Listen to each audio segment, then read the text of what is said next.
তাহলে আজকে হচ্ছে ফার্মাকোলজি লেকচার 2, তাই না? লেকচার 2। মানে গত ক্লাসে আমাদের যে পড়াইছেন আমরা বিস্তারিত জানার জন্য যে শাখাটা আমরা পড়ি, আলোচনা, ডিসকাস, গুণাবলী, ভৌতিক রসায়ন ইত্যাদি ইত্যাদি, সোনা, শ্রবণ, ছড়ানো ইত্যাদি। আচ্ছা, আমরা গত ক্লাসে বলছিলাম যে সপ্তাহে আমাদের দুইটা ক্লাস দুই অ্যাঙ্গেল থেকে আমরা নিব, তাই না? একটা ক্লাস আমরা আলোচনা করব ফার্মাকোলজিক্যাল টার্ম। কি আলোচনা করব? Pharmacological term. ফার্মাকোলজিক্যাল টার্ম, এই টার্মগুলো আমাদের জন্য ইম্পর্টেন্ট। বিভিন্ন ওষুধের মানে উপযোগিতা বোঝার জন্য এই টার্মগুলো আমাদের বারবারই লাগবে। হ্যাঁ, তাহলে এগুলো হচ্ছে ফার্মাকোলজিক্যাল টার্ম। আর একটা হচ্ছে কি ড্রাগ। তাহলে আমরা একটা ক্লাসে ড্রাগ নিয়ে আলোচনা করব, আরেকটা ক্লাসে কি ফার্মাকোলজিক্যাল টার্মগুলো নিয়ে আলোচনা করব। তাহলে গত ক্লাসে আমরা কি ফার্মাকোলজিক্যাল টার্ম নিয়ে আলোচনা করেছি। তাহলে এই ক্লাসে আমরা শুরু করব কি ড্রাগ নিয়ে আলোচনা। ঠিক আছে? তাহলে ড্রাগ নিয়ে আলোচনা একটা জিনিস মনে করেন যে ফার্মাকোলজি এমন একটা সাবজেক্ট যে সাবজেক্টে তিনটা জিনিস ইনক্লুড আছে এখানে। যেখানে কিছু জিনিস আপনাকে একদম বিএম মানে কি ডাহা মুখস্থ করতে হবে। এখানে অল্টারনেটিভ কিছু নাই, আপনাকে অবশ্যই কি দিন পারতে হবে, তাই না? পুরোপুরি ডাহা মুখস্থ দিয়া, এখানে বুঝাবুঝির কিছু নাই।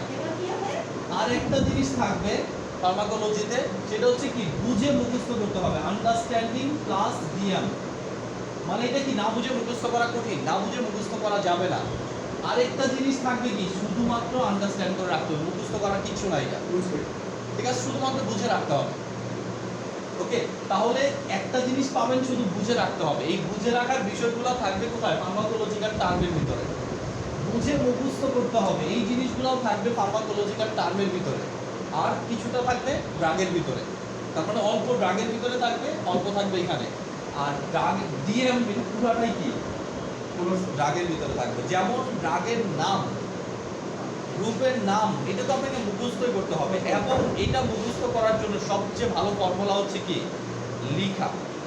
তার মানে আপনি আপনার প্র্যাকটিস খাতায় কত লিখতেছেন এটা আমি মাঝে মাঝে ফলো করবো, যে আসলে আপনি বাসায় পড়েন কিনা। যখন ওষুধ পারবেন না তখনই জিজ্ঞেস করবেন যে দেখি আপনার খাতাটা। তার মানে যদি খাতায় কিছু লিখেন তাহলে পড়তেছেন, আর যদি না লিখেন পড়েন না। অনেকে আছে শুধু আমাকে দেখানোর জন্য লিখে। ঠিক আছে, আপনি লিখবেন কিসের জন্য? মুখস্থ করার জন্য। হ্যাঁ, ড্রাগগুলো যেহেতু ডিএম করা লাগবে, আপনাকে আবার ড্রাগের বানানো মুখস্থ রাখতে হবে। তার মানে কি আপনাকে লিখে প্র্যাকটিস করতে হবে। ক্লিয়ার কিনা এখানে? তার মানে যেহেতু আমরা ড্রাগ করবো, এটা কি বলছি যে ড্রাগে কিছু জিনিস থাকবে কি বুঝে মুখস্থ করতে হবে, আর কিছু জিনিস কি পুরাটাই মুখস্থ করতে হবে। বুঝে রাখতে হবে এরকম নাই, অল্প জিনিস। ঠিক আছে, শুধু বুঝে রাখতে হবে। ওকে, এটাও আছে, নাই তা না, ড্রাগের ভিতরে সবই আছে। আর ফার্মাকোলজিক্যাল টার্মের ভিতরে শুধু এই দুইটা, মুখস্থ করার কিছু নাই। ওকে, আচ্ছা, তাহলে আমরা একদিন যেহেতু এটা পড়েছি, আজকে আমরা কি ড্রাগে চলে যাব। তাহলে ড্রাগে গেলে আপনাদের দেখেন ড্রাগের পেজ আমরা শুরু করব কত থেকে? অ্যান্টিমাইক্রোবিয়াল ড্রাগ থেকে আমরা পড়া শুরু করব। Page number 19, antimicrobial drug.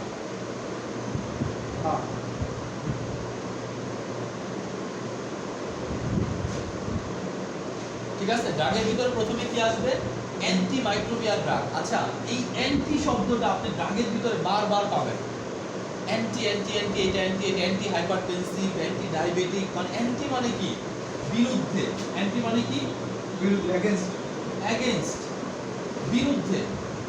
আর কার বিরুদ্ধে? এরপরেই দেওয়া থাকবে অ্যান্টি হাইপারটেনসিভ।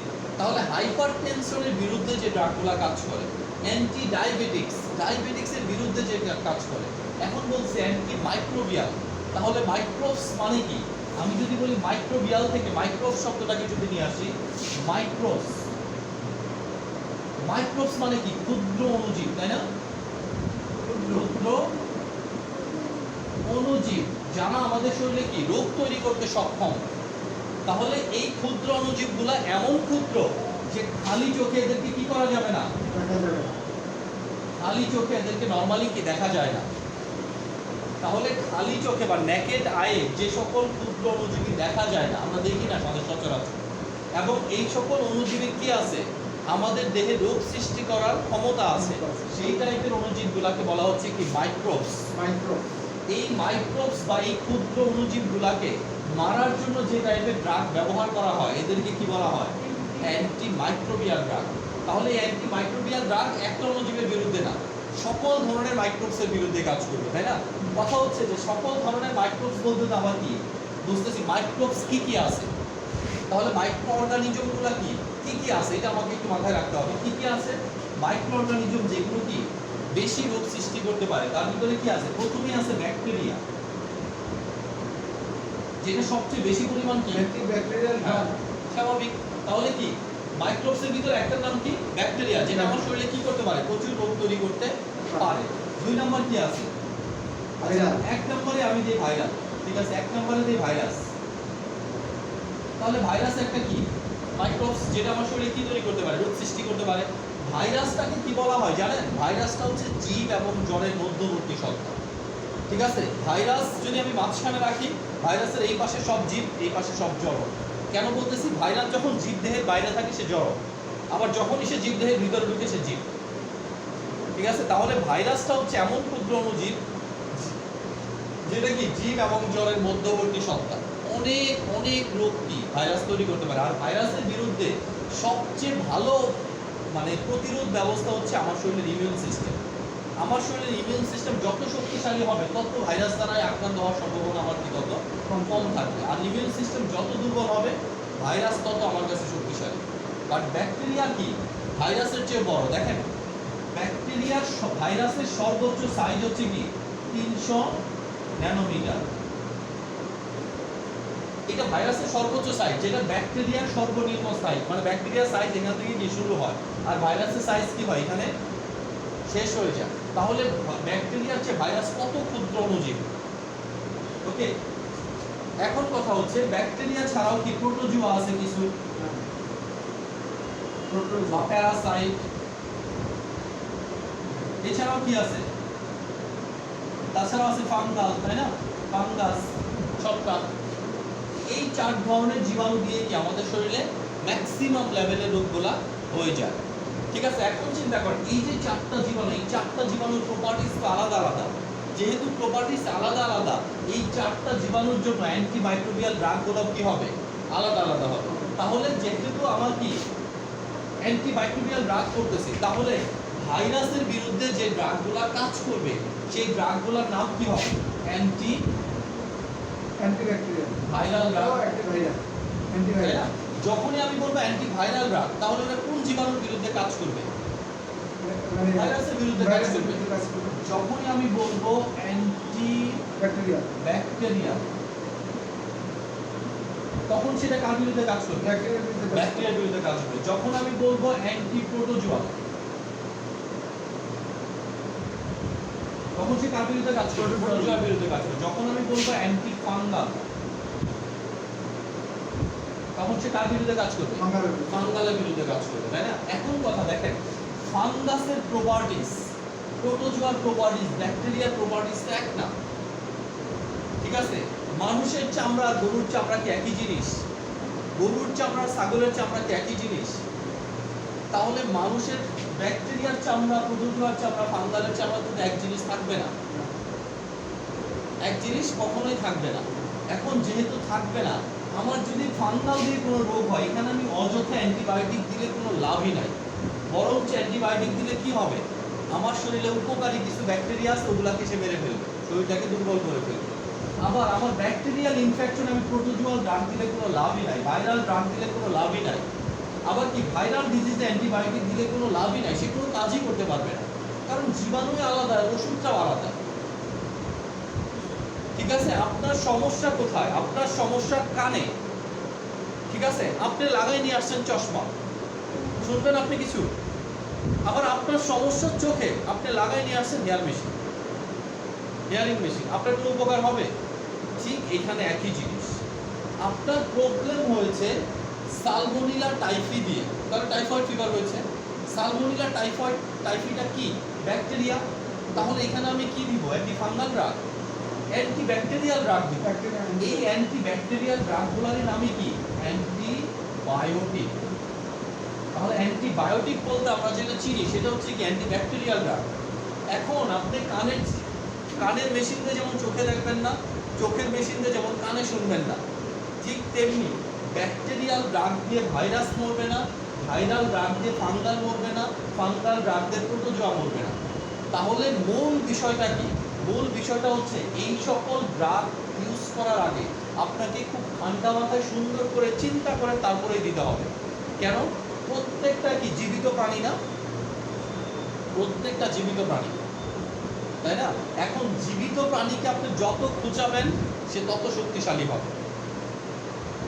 সঠিকভাবে যদি মারতে না পারেন, এক কোপে যদি কেটে ফেলতে না পারেন, যদি একটু একটু করে কাটেন, আস্তে আস্তে সে মাসেলটাকে শক্ত করে ফেলবে।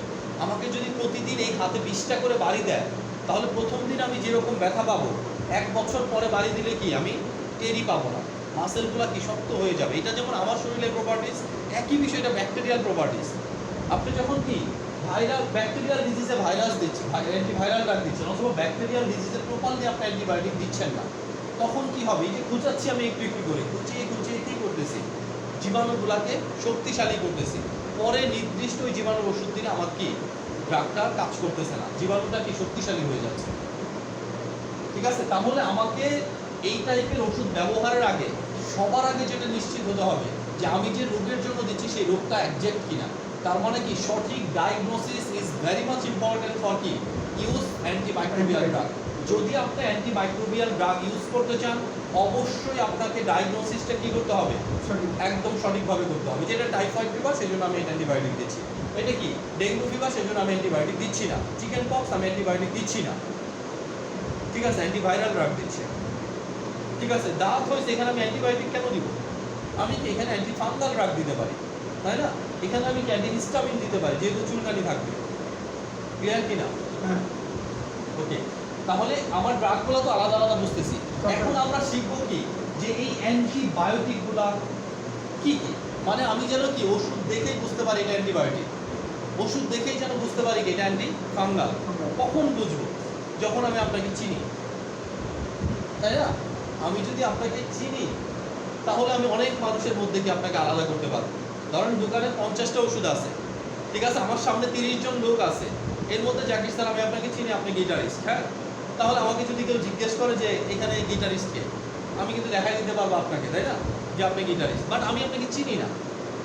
একজন এসে জিজ্ঞেস করলে এখানে গিটারিস্ট কে, আমি কিন্তু দেখাই দিতে পারবো না। ঠিক একই বিষয়, অনেকগুলো ওষুধ, এই ওষুধের মধ্যে কোনটা অ্যান্টিবায়োটিক এটা আপনি তখনই বলতে পারবেন যখন আপনি কি চিনেন। তাহলে অ্যান্টিবায়োটিকগুলো আপনাকে সবার আগে কী করতে হবে? চিনতে হবে। এরপরে অ্যান্টিফাঙ্গাল ড্রাগগুলোকে চিনতে হবে, অ্যান্টিভাইরাল ড্রাগগুলোকে চিনতে হবে। তারপরে আপনি বলতে পারবেন এটা অ্যান্টিভাইরাল, এটা অ্যান্টিফাঙ্গাল, এটা অ্যান্টি হাইপারটেনসিভ, এটা অ্যান্টি ডায়াবেটিক্স। এই ওষুধগুলো তখন বলতে পারবেন, এর আগে কি বলা কোয়াইট ইম্পসিবল। ঠিক আছে, 2-4টা ড্রাগ শিখলেও কিন্তু হবে না। 2-4টা ড্রাগ শিখলে কেন হবে না? ম্যাক্সিমামগুলো শিখতে হবে। ধরেন বাংলাদেশে কি একমাত্র আপনি একজন গিটারিস্ট? এরকম আরো কি শত শত গিটারিস্ট আছে। তাহলে এখানে 10 জন গিটারিস্ট আছে, আমি চিনি 4 জনকে। ঠিক আছে, 100 জন লোক আছে, এর ভিতরে বলে এখানে গিটারিস্ট কে কে আছে, আমি 4 জনকে দেখাতে পারবো, বাকি 6 জন কিন্তু কি রয়ে গেল। ঠিক একই বিষয়, অ্যান্টিবায়োটিকগুলোর যদি নাম আপনি মুখস্থ না করেন, তাহলে কি অনেকগুলো ড্রাগের ভিতরে 2টা চিনেন, 2টা অ্যান্টিবায়োটিক বের করছেন, এখানে আরো কয়েকটা আছে, এটা আপনি কি জানেন। তার মানে ওষুধটা খাওয়ার আগে বুঝতে হবে এটা অ্যান্টিবায়োটিক, এটার খাওয়ার একটা নিয়ম আছে, এটা খাওয়ার নির্দিষ্ট ডোজ আছে, এটা নির্দিষ্ট রোগের জন্য কি খেতে হবে। যদি আমি ওষুধ না চিনি, আলটিমেট আমার কোনো লাভ লাভ। ঠিক আছে, তাহলে আমরা প্রথমে শুরু করব কি সবচেয়ে ইউজড আর সবচেয়ে অ্যাবিউজ ড্রাগ দিয়ে। অর্থাৎ কি আমাদের লেভেল থেকে যে ড্রাগটাকে আমরা সবচেয়ে বেশি ব্যবহার করি, কিছু হলেই আল্লাহর নামে অ্যান্টিবায়োটিক, তাই না? জিম্যাক্স, কোনো কথাই নাই, না আমি একটা মুখস্থ করেছি, জিম্যাক্স আর সেপ3। বাংলাদেশে এটা ছাড়া কোনো ওষুধই চলে না, যেখানেই যান জিম্যাক্স আর সেপ3। কি রোগ হয়েছে কি না হয়েছে দরকার নাই ভাই, জিম্যাক্স আর সেপ3 খাও, ঠিক হয়ে যাবে। কখনো কখনো কোনো কোনো প্রেসক্রিপশনে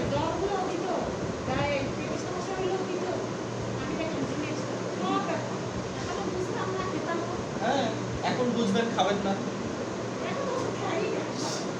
ওকে, তাহলে কি অ্যান্টিবায়োটিক থেকে আমরা শুরু করব, যেহেতু এটা কি সবচেয়ে বেশি প্রয়োজন আমাদের, এবং কি আমাদের সচেতনতার সবচেয়ে বড় অংশটা থাকবে অ্যান্টিবায়োটিক। কারণ কি পৃথিবীতে, এটা আমরা আরও একটা ক্লাসে বলেছিলাম যে পোস্ট অ্যান্টিবায়োটিক এরা, এটা এমন একটা ডেঞ্জারাস কন্ডিশন যে 3rd ওয়ার্ল্ড ওয়ারের চেয়ে মারাত্মক অবস্থা হতে পারে। ঠিক আছে, তৃতীয় বিশ্বযুদ্ধ হলে মানুষের যে অবস্থাটা হবে তার থেকে মারাত্মক অবস্থা হতে পারে কি এই অ্যান্টিবায়োটিক রেজিস্ট্যান্স অবস্থা। অর্থাৎ কি এমন একটা যুগ যে যুগে শরীরে কোনো অ্যান্টিবায়োটিক কাজ করে না। ঠিক আছে, যখন কোনো অ্যান্টিবায়োটিক কাজ করবে না তখন সিম্পল ব্যাকটেরিয়াল ডিজিজ আপনার সামনে আপনার কি পরিচিত লোক, আপনার সামনে আপনার আপনজনটা কি মারা যাবে, আপনি কিচ্ছু করতে পারবেন না। কারণ কি এই ব্যাকটেরিয়াগুলো অ্যান্টিবায়োটিক ছাড়া মরবেই না, তার মানে এদের গ্রো সবসময় হতেই থাকবে। আর আপনি অ্যান্টিবায়োটিক কি নতুন অ্যান্টিবায়োটিক খুব একটা বেশি মার্কেটে আসতেছে না, যা আছে সেই পুরাতনগুলাই। তার মানে এই পুরাতন অ্যান্টিবায়োটিকগুলো যদি আপনি অ্যাবিউজ করেন, হিয়ার অ্যান্ড দেয়ার ইউজ করেন, আলটিমেট কি হয়ে যাবে এগুলো একসময় রেজিস্ট্যান্স হয়ে যাবে। রেজিস্ট্যান্স হয়ে গেলে আপনি বাঁচবেন কি নিয়ে? তার মানে কি পোস্ট অ্যান্টিবায়োটিক এরাতে কোনো দেশ যদি সবার আগে পৌঁছে, এটা কে পৌঁছাবে? বাংলাদেশ, যদি আমরা এখন থেকে সচেতন না হই। ঠিক আছে, অ্যান্টিবায়োটিক ব্যবহারের ক্ষেত্রে কতগুলা প্যারামিটার যদি আমরা মেনটেন না করে চলি তাহলে বাংলাদেশের কোনো রক্ষাই নাই। অন্য দেশ এত ওষুধ ইউজ করে না যত ওষুধ কি বাংলাদেশের মানুষ ইউজ করে। আপনাকে অবশ্যই কি অ্যান্টিবায়োটিক ব্যবহারের ক্ষেত্রে সবসময় সচেতন থাকতে হবে যে আমি তাকে যে ওষুধটা দিচ্ছি সেই ওষুধটা কি যদি সে নিয়মিত না খায়, যদি সে প্রপার ডোজে গ্রহণ না করে কি হয়ে যাবে? রেজিস্ট্যান্স হয়ে যাওয়ার একটা চান্স থাকবে। ঠিক আছে, আমি যেন মানে আমার এটা কি রেসপন্সিবিলিটি যে ওষুধটা আমি দিচ্ছি এটা যেন কি তার রেজিস্ট্যান্স না হয়। তার মানে রেজিস্ট্যান্স সম্পর্কে তাকে একটু বুঝায় দেওয়া উচিত। ঠিক আছে, দেখেন যে কোনো রোগ সম্পর্কে রোগীকে যদি ভালো রাখতে চান সবচেয়ে ভালো ফর্মুলা হচ্ছে রোগীকে এই রোগ সম্পর্কে শিক্ষিত করা। ডায়াবেটিক্স রোগীদের দেখেন না, এরা কি যে ওষুধগুলো খায় ওদের বইয়ে ওষুধের মেকানিজমও লেখা আছে, এই রোগ সম্পর্কে তাদের এত বেশি পড়াশোনা করানো হয়। বাট অন্য রোগগুলোর ক্ষেত্রে কিন্তু কি আমরা করাই না। অন্য রোগগুলোর ক্ষেত্রে আমি মনে করি রোগী যত কম জানবে আমার জন্য তত সুবিধা, তাই না? রোগী যত বেশি জানবে আমার জন্য তত অসুবিধা, এটাই আমি মনে করি। বাট আপনাকে বুঝতে হবে রোগী যত বেশি জানবে আপনার ওষুধ কি তত ভালোভাবে সে ইউজ করবে। ঠিক আছে, সে তত কি দ্রুত সুস্থ হয়ে যাবে। দেখেন শিক্ষিত মানুষকে বেশি বোঝাতে হয় না, বাট অশিক্ষিত মানুষকে কি একটা কথা অনেক অ্যাঙ্গেল থেকে অনেকভাবে বোঝানোর পর সে যা বুঝছে তাই বুঝছে। ঠিক আছে, ওকে। দেখেন যারা বাচ্চাদের ক্লাস নিচ্ছে, ছোট ছোট বাচ্চাদের ক্লাস নিচ্ছে, ওদের কিন্তু আমাদের চেয়ে বেশি পরিশ্রম করতে হয়, তাই না? খেয়ের ভিতরে কি পড়াশোনা করার অনেক কঠিন ব্যাপার। বাট আমাদের লেভেল থেকে কি একটা জিনিস সহজ যে আপনারা কি বয়স্ক বাচ্চা, তাই না? এখানে কোনো সমস্যা হয় না আমাদের। ঠিক আছে, ওকে। তাহলে দেখেন ব্যাকটেরিয়াল ডিজিজটা আমরা সবার আগে বলবো, যেহেতু এটা আমাদের জন্য কি ভেরি মাচ ইম্পর্টেন্ট এবং আমরা সবচেয়ে বেশি ব্যবহার করি এটা। ওকে, তাহলে আমাদের যে পড়া সেটা কি ব্যাকটেরিয়ার জন্য ব্যবহৃত যে ড্রাগ নাম কি অ্যান্টিবায়োটিক। ওকে, তাহলে আমরা সিম্পলি আসি অ্যান্টিবায়োটিক।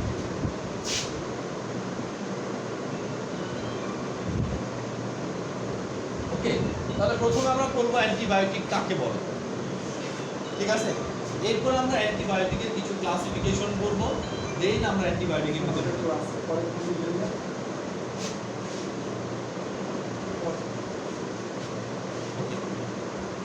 দেখেন বইটা বের করেন। অ্যান্টিবায়োটিক কাকে বলে যদি প্রথমে আমরা বলি হোয়াট ইজ অ্যান্টিবায়োটিক্স, হ্যাঁ, তাহলে তিনটা লাইন যদি আমরা ভালো করে মনে রাখি তাহলে অ্যান্টিবায়োটিকটা হয়ে যাবে। কি কি লাইন বলছে দেখেন, যে সকল ড্রাগ রোগ সৃষ্টিকারী বিভিন্ন মাইক্রো অর্গানিজম বা ক্ষুদ্র অণুজীব ধ্বংস করে।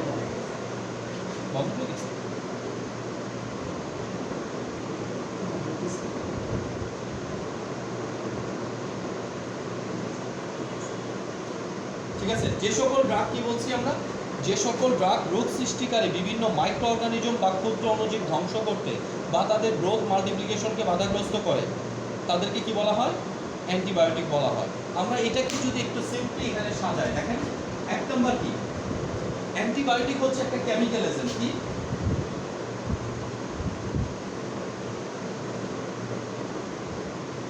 Chemical agent.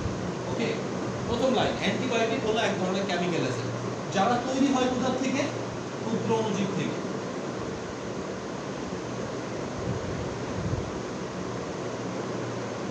তাহলে দেখেন ক্ষুদ্র অণুজীব তার মানে কি ছত্রাক থেকে অ্যান্টিবায়োটিক তৈরি হতে পারে।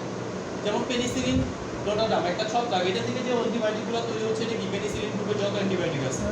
তাহলে তারা কি বিভিন্ন ক্ষুদ্র অণুজীব থেকেই তৈরি করে, আমরা আর্টিফিশিয়ালও তৈরি করতে পারি, কিন্তু ম্যাক্সিমাম অ্যান্টিবায়োটিকই তৈরি হয় কি ওই ক্ষুদ্র অণুজীব থেকে।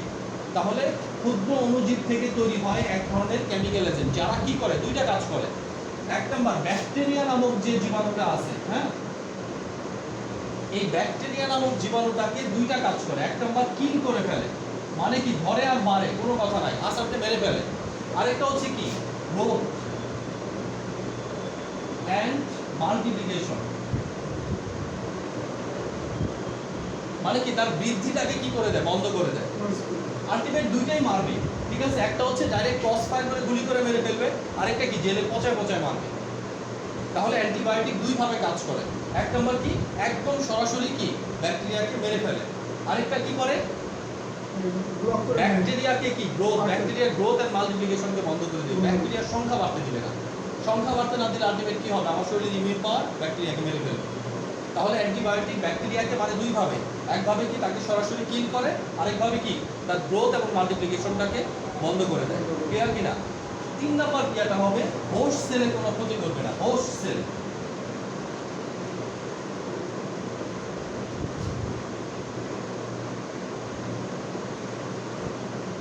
হোস্ট সেলের ক্ষতি না করে। হোস্ট সেল মানে কি, যে সেলে আমরা অ্যান্টিবায়োটিকটা ব্যবহার করি, যেমন আমরা অ্যান্টিবায়োটিক খেলাম, তাহলে অ্যান্টিবায়োটিক কি আমার শরীরের কোষের কোনো ক্ষতি করবে না, হিউম্যান সেলের কোনো ক্ষতি করবে না। সে শুধুমাত্র মারবে কাকে, আমাদের শরীরের ভিতরে যে ব্যাকটেরিয়াল কোষটা আছে সেই কোষটাকে মারবে, ঠিক আছে। কিন্তু আমার শরীরে যে কোষ আছে সেই কোষ মারার ক্ষমতা তার নাই, ঠিক আছে। তাহলে আমি অ্যান্টিবায়োটিকের সংজ্ঞা যদি দিই, কিভাবে দিতে পারবো? অ্যান্টিবায়োটিক হচ্ছে এক ধরনের কেমিক্যাল এজেন্ট, যারা কি ক্ষুদ্র মাইক্রো অর্গানিজম থেকে তৈরি হয়ে ব্যাকটেরিয়াকে কিল করে অথবা ব্যাকটেরিয়ার মাল্টিপ্লিকেশন কি বন্ধ করে দেয়, হোস্ট সেলের কোনো ক্ষতি না করে। তাহলে এই চারটা ধারণা কি যদি আমরা মনে রাখি, যে এটা একটা কেমিক্যাল এজেন্ট, এটা তৈরি হয় কোথা থেকে, ক্ষুদ্র অণুজীব থেকে। এরা ব্যাকটেরিয়াকে কিল করে অথবা ব্যাকটেরিয়ার গ্রোথ মাল্টিপ্লিকেশন বন্ধ করে দেয়, এরা হোস্ট সেলের কোনো ক্ষতি করে না। তাহলে এটা কি পরিপূর্ণ অ্যান্টিবায়োটিকের সংজ্ঞা হয়ে যায়, ঠিক আছে। তাহলে অ্যান্টিবায়োটিক যখনই আমি বুঝবো এটা একটা কেমিক্যাল এজেন্ট, এটা তৈরি হয় কোথা থেকে, মাইক্রোবিয়াল অরিজিন থেকে। মাইক্রোবিয়াল অরিজিন থেকেই এটা তৈরি হয়। এটা কি করে, ব্যাকটেরিয়ার গ্রোথ এবং মাল্টিপ্লিকেশন বন্ধ করে দেয়, ব্যাকটেরিয়াকে সরাসরি মেরে ফেলে। আরেকটা কি করে, হোস্ট সেলের কোনো ক্ষতি করে না। ক্লিয়ার তো?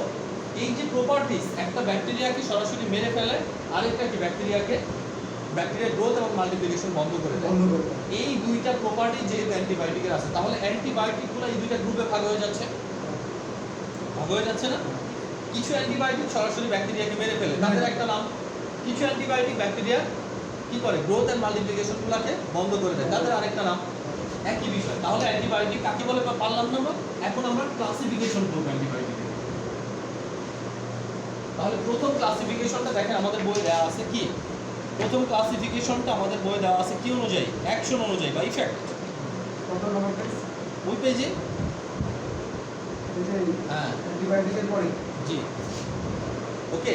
তাহলে আমরা যদি দেখি অ্যাকশন অনুযায়ী, অর্থাৎ কি সে কিভাবে ব্যাকটেরিয়াকে মারে, এই অ্যাকশন অনুযায়ী যদি আমি অ্যান্টিবায়োটিকগুলোকে ভাগ করি, তাহলে অ্যান্টিবায়োটিকগুলো হবে দুই প্রকার। একটা হচ্ছে কি ব্যাকটেরিওসাইডাল, তাই না? একটা দেখেন ব্যাকটেরিওসাইডাল, আরেকটা কি ব্যাকটেরিওস্ট্যাটিক। প্রথমটা কি এখানে সাইডাল দেওয়া, স্ট্যাটিক দেওয়া, সমস্যা নেই, জিনিস একই। একটা হচ্ছে ব্যাকটেরিওসাইডাল, ব্যাকটেরিসাইডাল সিআই না, ওকে। তাহলে একটা হচ্ছে ব্যাকটেরিসাইডাল, আরেকটা হচ্ছে কি ব্যাকটেরিস্ট্যাটিক। তাহলে একটা হচ্ছে সাইডাল, আরেকটা কি স্ট্যাটিক।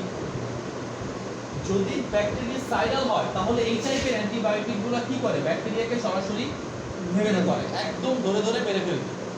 আবার কি ব্যাকটেরিওস্ট্যাটিক যদি হয় তাহলে এরা কি করবে, গ্রোথ এন্ড মাল্টিপ্লিকেশনকে বন্ধ করে দিবে। ওকে। তাহলে আমি যদি জিজ্ঞেস করি ব্যাকটেরিওস্ট্যাটিক অ্যান্টিবায়োটিক কাকে বলে, কি বলবেন?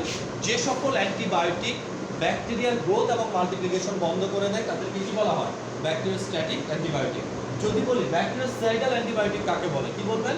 যে সকল অ্যান্টিবায়োটিক সরাসরি ব্যাকটেরিয়াকে কিল করে বা মেরে ফেলে তাদেরকে কি বলা হয়, ব্যাকটেরিওসাইডাল অ্যান্টিবায়োটিক। ক্লিয়ার না এটা? এখন অ্যান্টিবায়োটিকের ক্ষমতার উপর যদি আমি ভাগ করি অ্যান্টিবায়োটিককে, এটা একটা ক্লাসিফিকেশন গেল। এখন দেখেন সব অ্যান্টিবায়োটিকের পাওয়ার কি সমান, ক্ষমতা কি সমান? না, সব অ্যান্টিবায়োটিকের পাওয়ার বা ক্ষমতা সমান না, ঠিক ঠিক আছে, তাহলে এই পাওয়ারের উপর যদি আমি অ্যান্টিবায়োটিককে ভাগ করি তাহলে কি স্পেকট্রাম অনুযায়ী তার কি সীমাবদ্ধ, তার কি ক্ষেত্র, দেখেন স্পেকট্রাম মানে তার কাজ করার পরিধি, স্পেকট্রাম অ্যাক্টিভিটিস। হ্যাঁ স্পেকট্রাম অ্যাক্টিভিটি, তার কাজ করার পরিধি। ঠিক আছে, এক ধরনের অ্যান্টিবায়োটিক আছে এটাকে কি বলা হয় narrow spectrum, narrow spectrum antibiotic. তার মানে কি এরা অল্প কিছু ব্যাকটেরিয়ার বিরুদ্ধে কি অ্যাক্টিভ, একটি অথবা কি কিছু সংখ্যক ব্যাকটেরিয়ার বিরুদ্ধে অ্যাক্টিভ যে সকল অ্যান্টিবায়োটিক তাদেরকে কি বলা হয় ন্যারো স্পেকট্রাম। যেমন আমি যদি বলি আইসোনিয়াজাইড একটা অ্যান্টিবায়োটিক যেটা শুধুমাত্র একটা জীবাণুর বিরুদ্ধে কাজ করে, মাইকোব্যাকটেরিয়াম টিউবারকুলোসিস যক্ষার জীবাণুর বিরুদ্ধে কাজ করে, অন্য কোনো জীবাণুর বিরুদ্ধে এটা কোনো ইউজ নেই। তাহলে এটা কি ন্যারো স্পেকট্রাম। এখন আরো কিছু অ্যান্টিবায়োটিক আছে এর থেকে আরেকটু কি শক্তিশালী। এরা কি করে, আমরা ব্যাকটেরিয়াকে দুইটা গ্রুপে ভাগ করতে পারি। একটা গ্রুপকে বলা হয় কি গ্রাম পজিটিভ, আরেকটা গ্রুপকে বলা হয় কি গ্রাম নেগেটিভ। অর্থাৎ গ্রাম স্টেনিং একটা পদ্ধতি আছে, এই গ্রাম স্টেনিং পদ্ধতির উপরে যদি আমি ব্যাকটেরিয়াকে ভাগ করি তাহলে ব্যাকটেরিয়া দুই প্রকার, একটা হচ্ছে কি গ্রাম পজিটিভ, আরেকটা কি গ্রাম নেগেটিভ। ওকে, তাহলে এটা কি গ্রাম পজিটিভ এবং গ্রাম নেগেটিভ হচ্ছে গ্রাম স্টেনিং পদ্ধতির মাধ্যমে ব্যাকটেরিয়াকে দুই ভাগে ভাগ করার একটা প্রসেস। এখন চিন্তা করেন তাহলে ব্যাকটেরিয়াকে যেহেতু আমি দুই ভাগে ভাগ করে ফেলাম, এক ধরনের ব্যাকটেরিয়াকে কি বলতেছি গ্রাম পজিটিভ, আরেক ধরনের ব্যাকটেরিয়াকে কি বলতেছি গ্রাম নেগেটিভ। তাহলে ন্যারো স্পেকট্রামের পরে হচ্ছে এক্সটেন্ডেড স্পেকট্রাম। কি এক্সটেন্ডেড স্পেকট্রাম, এরা কি করবে, এরা হয় গ্রাম পজিটিভ অথবা কি গ্রাম নেগেটিভ, যে কোনো এক গ্রুপের বিরুদ্ধে কি ক্রিয়াশীল, তার মানে একটা না, এখন কি সমস্ত একটা গ্রুপের বিরুদ্ধে সে কি ক্রিয়াশীল, হয় সে গ্রাম পজিটিভের বিরুদ্ধে কাজ করে অথবা কি সে গ্রাম নেগেটিভের বিরুদ্ধে কাজ করে, কিন্তু দুইটা একসাথে কি সে কভার দিতে পারে না। এরপর আসছে কি ব্রড স্পেকট্রাম। ব্রড স্পেকট্রাম অ্যান্টিবায়োটিকগুলো কি হবে, ম্যাক্সিমাম অ্যান্টিবায়োটিক এরা কি গ্রাম পজিটিভ এবং গ্রাম নেগেটিভ দুই ধরনের ব্যাকটেরিয়ার বিরুদ্ধে কি সক্রিয়। তাহলে দেখেন তার ক্ষমতা বা স্পেকট্রামের উপর যদি আমি অ্যান্টিবায়োটিককে ভাগ করি, অ্যান্টিবায়োটিককে কি কতগুলো ভাগে ভাগ করা যায়, একটা হচ্ছে ন্যারো স্পেকট্রাম যার ক্ষমতা কম, একটা হচ্ছে এক্সটেন্ডেড স্পেকট্রাম যার ক্ষমতা কি ন্যারোর চেয়ে বেশি, ব্রডের চেয়ে কি কম, আর একটা হচ্ছে কি ব্রড স্পেকট্রাম যার কি ক্ষমতা একদম বিস্তৃত। আমরা সাধারণত যখন অ্যান্টিবায়োটিক ব্যবহার করি সবসময় কোনটা ব্যবহার করি, ব্রড স্পেকট্রাম, কারণ আমরা জীবাণুও চিনি না, কিছুই চিনি না, বন্ধ করে দেওয়া দরকার, যেখানে ইচ্ছে ওখানে যাবে কাজ করে। ঠিক আছে, আমাদের চিন্তা হলো যে এটা একটা কি চোখ, আমি চোখে মারবো না, আমি কি পুরো শরীরের ভিতরে মারবো, তাহলে মারলেই কি লাগবে। ঠিক আছে, আমরা এই টাইপের অ্যান্টিবায়োটিক। আরে দেখেন ব্রড স্পেকট্রাম যে অ্যান্টিবায়োটিক, সেই অ্যান্টিবায়োটিকটা যদি রেজিস্ট্যান্স হয় এটার ক্ষতির পরিমাণ এদের চেয়ে বেশি না অনেক, এরা তো আর কাজ করতে পারবে না। এরা কই কাজ করবে যদি এটা ইয়া হয়ে যায়, রেজিস্ট্যান্স হয়ে যায়। এই জন্যই বলে ডাক্তারের দ্বারে গেলে যে আস্তে ডাক্তার কি ওষুধ দিলে ভালো হয় না।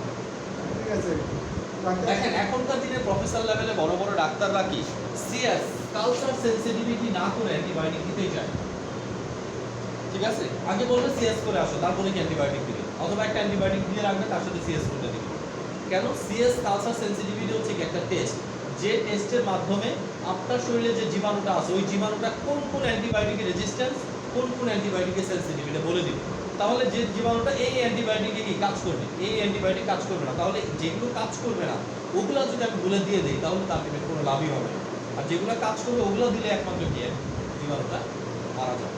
ঠিক আছে, বাংলাদেশে একটা ভয়ঙ্কর নিউজ একবার শোনা গেছিল যে শিশু হসপিটালে, ঠিক আছে শিশু হসপিটালে একটা বাচ্চার শরীরে আমাদের প্রচলিত ব্যবহৃত সকল অ্যান্টিবায়োটিকই প্রায় কি রেজিস্ট্যান্স, শুধুমাত্র একটা অ্যান্টিবায়োটিক ভ্যানকোমাইসিন মনে হয় নর্মাল একটা অ্যান্টিবায়োটিক, এটা শুধুমাত্র তার শরীরে অ্যাক্টিভ, আর বাকি সব অ্যান্টিবায়োটিকই কি রেজিস্ট্যান্স।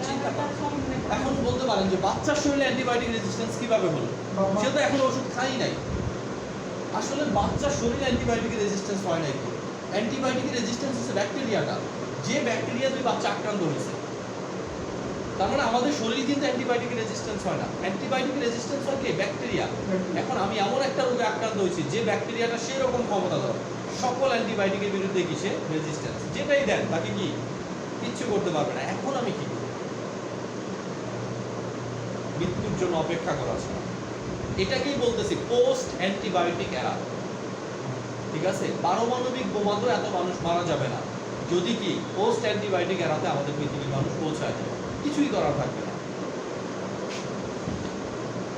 এতটুকু ক্লিয়ার কিনা?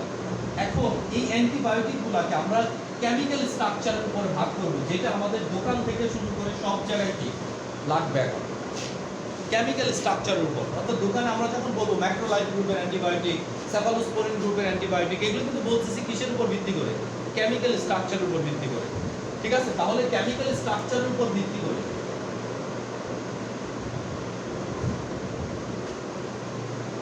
কেমিক্যাল স্ট্রাকচারের উপর আমি যদি ভিত্তি করি অ্যান্টিবায়োটিকে, তাহলে আরো কি কতগুলো ভাগে অ্যান্টিবায়োটিককে আমি ভাগ করতে পারি। কি কি? এক নম্বর গ্রুপ হচ্ছে বিটা ল্যাকটাম অ্যান্টিবায়োটিক। তাহলে কি বিটা ল্যাকটাম অ্যান্টিবায়োটিক জগতের বিশাল বড় একটা গ্রুপ।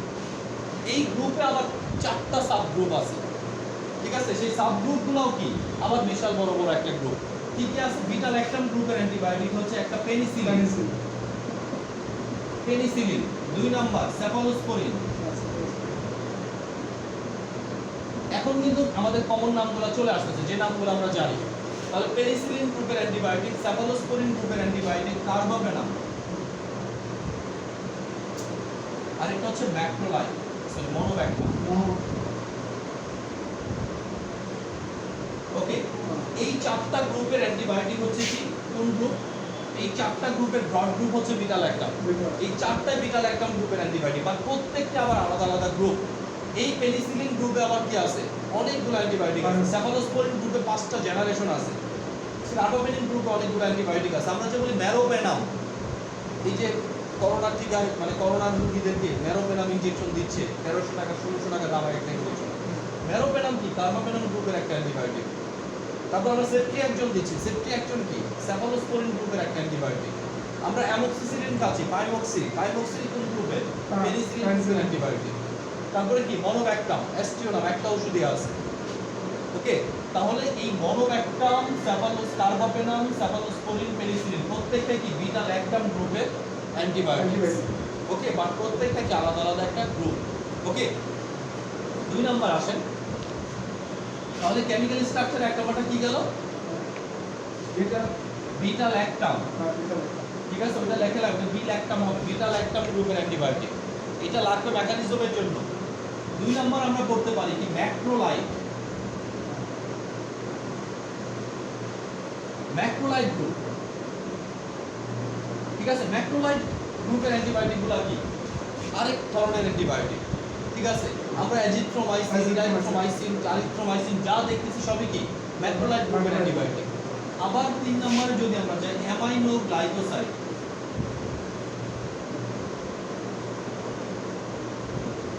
অ্যামাইনো গ্লাইকোসাইড, অ্যামাইনো গ্লাইকোসাইডও কি অ্যান্টিবায়োটিকের আরেকটা গ্রুপ। ঠিক আছে, যে গ্রুপে কি স্ট্রেপ্টোমাইসিন, ক্যানামাইসিন, ভ্যানকোমাইসিন এই টাইপের ওষুধগুলো কি কোনটা? সিপ্রোফ্লক্সাসিন না। ঠিক আছে, এটা হবে কি অ্যামাইনো গ্লাইকোসাইড। সিপ্রোফ্লক্সাসিন হবে কোন গ্রুপে? 4 নম্বর হবে ফ্লোরোকুইনোলন, ফ্লোরোকুইনোলন। ফ্লোরোকুইনোলন গ্রুপের ভিতরে কি থাকবে? সিপ্রোফ্লক্সাসিন, লিভোফ্লক্সাসিন, মক্সিফ্লক্সাসিন সবগুলো হবে কি ফ্লোরোকুইনোলন। সবগুলা ফ্লোরোকুইনোলন গ্রুপের অ্যান্টিবায়োটিক, ফ্লোরোকুইনোলন। এছাড়াও আমাদের কি আছে? টেট্রাসাইক্লিন, TETRA, টেট্রাসাইক্লিন, টেট্রাসাইক্লিন গ্রুপের অ্যান্টিবায়োটিক আছে। এটা নিজেও একটা অ্যান্টিবায়োটিক, আবার একটা গ্রুপের নাম।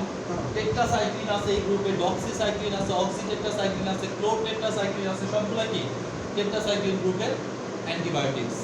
এছাড়াও কি আছে? সালফার গ্রুপের কিছু অ্যান্টিবায়োটিক আছে। সালফার ড্রাগ আমরা বলি বা অ্যান্টিফলেট। সালফার ড্রাগ অথবা এটাকে বলা হয় অ্যান্টিফলেট ড্রাগ। ঠিক আছে, এই সালফার গ্রুপেরও কি কিছু অ্যান্টিবায়োটিক আছে যেটা আমাদের কি মার্কেটে প্রচলিত বা ব্যবহৃত অ্যান্টিবায়োটিক। ক্লিয়ার কিনা? তাহলে কেমিক্যাল স্ট্রাকচারের উপর যদি আমরা ভিত্তি করি অ্যান্টিবায়োটিকের এই গ্রুপগুলো করা হয়, এবং এই গ্রুপগুলো অবশ্যই নাম মুখস্থ রাখতে হবে। ঠিক আছে, আমাদের পরীক্ষা আসবে অ্যামাইনো গ্লাইকোসাইড গ্রুপের ড্রাগ কি কি, ম্যাক্রোলাইড গ্রুপের ড্রাগ কি কি। ঠিক আছে, ফ্লোরোকুইনোলন গ্রুপের 2nd জেনারেশন কোনটা, সেফালোস্পোরিনের 3rd জেনারেশন কোনটা, একদম মুখস্থ থাকতে হবে। ঠিক ঠিক আছে, টেট্রাসাইক্লিন গ্রুপের ওষুধ কোনটা এখনো তো মুখস্থ করেন না, আগে গ্রুপগুলোর নাম মুখস্থ করেন, এরপরে না গ্রুপের ভিতরে ঢুকবেন, ভিতরে সব চলে আসবে, সমস্যা বলে কোনো শব্দই না, পড়তেও হবে না, থাকলেই হবে, তাই না? আপনি যখন একটা ট্রেনে উঠবেন, ট্রেন শুধু না নামলেই হয়, ট্রেন আপনারা নিয়ে যাবে, হয়তো আপনি সিট পাবেন না, দাঁড়ায় থাকবেন, ঠিক আছে, কিন্তু না নামলেই হয়। আবার টিটি দেখে ভয় পাইতে হবে, তাই না? জরিমানা দিতে হবে। ওকে, ফাইনালি তাহলে কি কেমিক্যাল স্ট্রাকচার অনুযায়ী আমাদের কি ক্লাসিফিকেশনটা হয়ে গেল। নেক্সট ওয়ান আসেন, আরো বিভিন্ন ভাবে ভাগ করা যায়, আরেকটা ভাগ আমরা করব, যেহেতু কি অ্যান্টিবায়োটিকের মেকানিজম সহ আমাদের জানা লাগবে। যদি আমরা মেকানিজম অনুসারে ভাগ করি অ্যান্টিবায়োটিকে, মোড অফ অ্যাকশন অনুসারে, হ্যাঁ, মোড অফ অ্যাকশন অনুসারে আমাদের যে অ্যান্টিবায়োটিকগুলো আছে, তিনটা মোডে বেশিরভাগ অ্যান্টিবায়োটিক কি কাজ করে। এক নম্বর মোড হচ্ছে কি সেল ওয়াল, হ্যাঁ, synthesis inhibitor. Cell wall synthesis inhibitor মানে কি? এটা যদি একটা ব্যাকটেরিয়া হয়, এটা যদি একটা ব্যাকটেরিয়া হয়, কিছু কিছু অ্যান্টিবায়োটিক আছে ব্যাকটেরিয়ার যে বাইরের পর্দা আবরণ এটাকে কি করে দেয়, নষ্ট করে দেয়, তখন ব্যাকটেরিয়া মারা যায়। এটাকে নষ্ট করে দিলে ছিদ্র হয়ে গেল না, ছিদ্র হলে ভিতরে পানি ঢুকবে, ব্যাকটেরিয়া ফুলে উঠবে, ফেটে যাবে, মরে যাবে, ঠিক আছে? তাহলে একটা অ্যান্টিবায়োটিক আছে, কিছু অ্যান্টিবায়োটিক যেমন বিটা ল্যাকটাম, বিটা ল্যাকটাম গ্রুপের যত অ্যান্টিবায়োটিক আছে সবগুলা কোথায় কাজ করবে? ব্যাকটেরিয়াকে মারার জন্য। ব্যাকটেরিয়া সেল ওয়াল, ব্যাকটেরিয়ার যে কোষ পর্দা, এই কোষ পর্দাটা কি করবে? ছিদ্র করে দিবে, ফাটায় দিবে। বেলুন মনে করেন, ব্যাকটেরিয়া একটা বেলুন, চাষ করে একটা সেপ্টিপিন মারলে কি হবে? বেলুনের ভিতর থেকে সব ফ্যাস ফ্যাস করে বের হয়ে যাবে, তাই না? ঠিক ব্যাকটেরিয়াকে এরা মারে কি ভাবে? মনে করেন এরা প্রত্যেকটা এক একটা সেপ্টিপিন, ব্যাকটেরিয়াগুলো হচ্ছে একটা বেলুন, সে যাবে আর ছিদ্র করবে, যাবে আর ছিদ্র করবে, যেটাকে ছিদ্র করবে ওটাই শেষ। সে কিন্তু ছিদ্র করার সময় দেখবে না এটা আমার শরীরের জন্য ভালো না খারাপ, শুধু যাবে আর ছিদ্র করবে, যাবে আর ছিদ্র করবে, ঠিক আছে? তার মানে এটা খারাপ ব্যাকটেরিয়াও মারবে, ভালো ব্যাকটেরিয়াও মারবে অ্যান্টিবায়োটিক যখনই খাবে। সেই জন্য অ্যান্টিবায়োটিকের পরে প্রোবায়োটিক খাওয়া উচিত। প্রোবায়োটিক যারা আবার কি করবে, যে ব্যাকটেরিয়াগুলো আমাদের জন্য উপকারী সেগুলো আবার কি করবে? তৈরি করে দিবে। তাহলে একটা গেল সেল ওয়াল সিনথেসিস ইনহিবিটর, আর দুই নাম্বারটা প্রোটিন। এটার সাথে প্রোবায়োটিক দিলে আপনি না, ও আবার ভালোগুলো তৈরি করে দিবে। হ্যাঁ, তাহলে প্রোটিন সিনথেসিস ইনহিবিটর, ঠিক আছে? কিছু অ্যান্টিবায়োটিক আছে যারা কি করে, ব্যাকটেরিয়া শরীরের মূল উপাদানই প্রোটিন, ঠিক আছে? সে যদি প্রোটিন তৈরি করতে না পারে, খাদ্যভাবে কি হবে? একবারে মরবে না কিন্তু। হ্যাঁ, প্রোটিনটা ধরেন ব্যাকটেরিয়ার মূল খাদ্য, আমরা ধরে নিচ্ছি অ্যাজ ফর এক্সাম্পল, প্রোটিনটা ব্যাকটেরিয়ার মূল স্ট্রাকচার, ধরেন এটা আমরা খাদ্য হিসাবে ধরতেছি। তাহলে প্রোটিনটা যদি ব্যাকটেরিয়ার মূল খাদ্য হয়ে থাকে, আমি যদি আপনাকে খাবার না দিই, আপনি এখনই মরে যাবেন। আস্তে আস্তে কি রোজা রাখলে যেমন হয়, দুর্বল হতে হতে হতে হতে হতে হতে ধীরে ধীরে মারা যাবে। তাহলে এরা কি, যারা প্রোটিন সিনথেসিস ইনহিবিটর, তারা কি ব্যাকটেরিওস্ট্যাটিক ড্রাগ। আর যে cell wall synthesis inhibitor, bacteriocidal drug, তারা সরাসরি ব্যাকটেরিয়াকে মেরে ফেলতেছে। ওকে, এই গ্রুপের ড্রাগ তারা, ম্যাক্রোলাইড গ্রুপের যত ড্রাগ আছে, অ্যাজিথ্রোমাইসিন, ক্লারিথ্রোমাইসিন, সবই কি করে? এইভাবে ব্যাকটেরিয়াকে মারে। তারপরে অ্যামাইনো গ্লাইকোসাইড, টেট্রাসাইক্লিন, সবগুলা কি প্রোটিন সিনথেসিস ইনহিবিটর, ব্যাকটেরিয়ার প্রোটিন তৈরি করার ক্ষমতাকে বন্ধ করে দেয়। প্রোটিন কোথায় তৈরি হয় ম্যাডাম? বলেন, প্রোটিন কোথায় তৈরি হয়?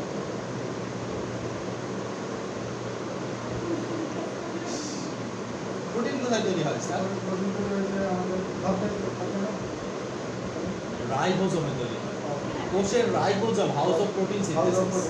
তাহলে এরা কোথায় কাজ করবে? রাইবোজোমে কাজ করবে, ঠিক আছে? Next, last one, nucleic acid synthesis inhibitor.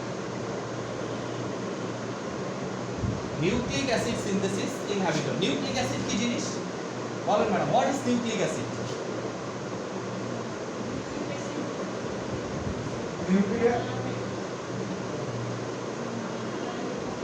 Nucleic acid আমরা যখন পড়াইছি আপনাদের, তখন খুব সুন্দর করে বলে দিয়েছি যে পৃথিবীতে জীবনের লক্ষণ শুধুমাত্র তার দেহেই থাকবে যার দেহে নিউক্লিক অ্যাসিড থাকবে। নিউক্লিক অ্যাসিড মানে কি? DNA, RNA. ডিএনএ এর অ্যাব্রিভিয়েশন কি? Deoxyribonucleic acid. আরএনএ মানে কি? Ribonucleic acid. তাহলে ডিএনএ এবং আরএনএ তৈরিতে সরাসরি বাধা দেয়। নিউক্লিক অ্যাসিড তৈরিতে বাধা দিচ্ছে যে ড্রাগগুলো, ওগুলা কি করবে? সরাসরি ব্যাকটেরিয়াকে মেরে ফেলবে। কারণ নিউক্লিক অ্যাসিড ছাড়া ব্যাকটেরিয়া কি সার্ভাইভ করতে পারবে না। ওকে, তাহলে নিউক্লিক অ্যাসিড এবং সেল ওয়াল সিনথেসিস যারা কি ব্যাকটেরিওসাইডাল, আর মাঝখানে প্রোটিন সিনথেসিস ব্যাকটেরিওস্ট্যাটিক। তাহলে কি ম্যাক্রোলাইড, অ্যামাইনো গ্লাইকোসাইড, টেট্রাসাইক্লিন সবই কি প্রোটিন সিনথেসিস ইনহিবিটর। আর নিউক্লিক অ্যাসিড সিনথেসিস ইনহিবিটর কারা? এটা হচ্ছে দুই গ্রুপের ড্রাগ। একটা হচ্ছে যে ফ্লোরোকুইনোলোন সিপ্রোফ্লক্সাসিনেরা, আর একটা হচ্ছে সালফার ড্রাগগুলো। সালফার ড্রাগগুলো কি নিউক্লিক অ্যাসিড তৈরি বাধাগ্রস্ত করে। তাহলে আমরা উপরের যে গ্রুপগুলো পড়লাম প্রত্যেকটা গ্রুপই কি এখানে চলে আসছে। যে সেল ওয়াল সিনথেসিস ইনহিবিটর কারা? Beta lactam. তাহলে সবই আছে, পেনিসিলিন, সাফাদোস্পোরিন, কার্বোপিনিন, মোনোব্যাক্টাম সবগুলো এখানে কাজ করে। তারপরে এখানে প্রোটিন সিনথেসিস ম্যাক্রোলাইড গ্রুপের azithromycin, erythromycin, aminoglycoside, streptomycin, kanamycin, vancomycin, tetracycline, doxycycline সবই কি এখানে কাজ করে। আবার যদি আমি নিউক্লিক অ্যাসিড সিনথেসিস ইনহিবিটর বলি তাহলে কি সিপ্রোফ্লক্সাসিন, লিভোফ্লক্সাসিন, মক্সিফ্লক্সাসিন, ডেটিফ্লক্সাসিন সবগুলা কি এখানে কাজ করে। আবার যদি সালফার ড্রাগের কথা বলি, সিলভার সালফার ডায়াজিন, তারপর কি সালফামিথক্সিজল সবগুলা কি এখানে কাজ করে। এটুকুই পড়া। আমরা তো বললামই আপনাকে যে যদি আপনি ওইটুকু না পড়ানো হয় তাহলে এখানে পড়ে কোনো লাভ নেই। সব একটা লাইনও বাদ দেওয়া যাবে না। যে এখানে দেওয়া আছে পেনিসিলিন গ্রুপ, এই সিপ্টোসিন গ্রুপ, এগুলো কত? জি না স্যার, আপনার পড়াই হচ্ছে একটু কোশ্চেন যে অ্যান্টিবায়োটিক কাকে বলে, অ্যান্টিবায়োটিক কত প্রকার, কি কি, 4 প্রকার। ঠিক আছে, টাইপ ক্লাসিফিকেশন, অ্যান্টিবায়োটিক কত প্রকার কি কি। নেক্সট ক্লাস আমরা ড্রাগে করব। অ্যান্টিবায়োটিকগুলো ক্লাসিফিকেশন মুখস্থ করার পরে আমরা পেনিসিলিন থেকে শুরু করব, ঠিক আছে। তাহলে এইটুকু পড়ে আসেন, অল্প একটু পড়া, বাট মনে রাখতে হবে এটা কিন্তু বেসমেন্ট, ঠিক আছে। এখানে অনেকগুলো গ্রুপের নাম মুখস্থ করতে হবে আপনাকে। অ্যামাইনো গ্লাইকোসাইড এগুলোই পরবর্তীতে আপনি কি করবেন, এই গ্রুপ থেকে উষ্ণতা হচ্ছে। হ্যাঁ এইটাই। ওকে, ঠিক আছে, থ্যাংক ইউ।